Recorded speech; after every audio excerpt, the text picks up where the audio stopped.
You boleh tak ada impian, you boleh tak ada girlfriend, tapi you tak boleh tak ada aircon apabila you dalam Malaysia cuaca panas 30 lebih Celsius.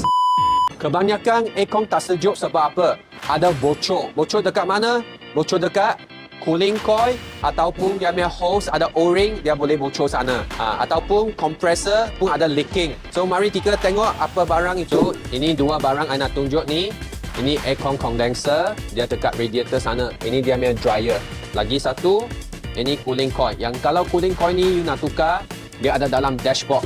Steering, itu dashboard semua kena keluar baru boleh tukar. So, ini yang barang selalu bocor. So, sesiapa nak tukar barang-barang aircon, pastikan anda hantar kereta you pergi aircon specialist. Selalu customer bagi saya tahu, dia kena bazir duit 2-3 kali untuk repair aircon kereta. Sebab apa? Sebab dia pergi kedai yang tak pakar untuk servis aircon tu. So, sesiapa yang tak nak bazir wang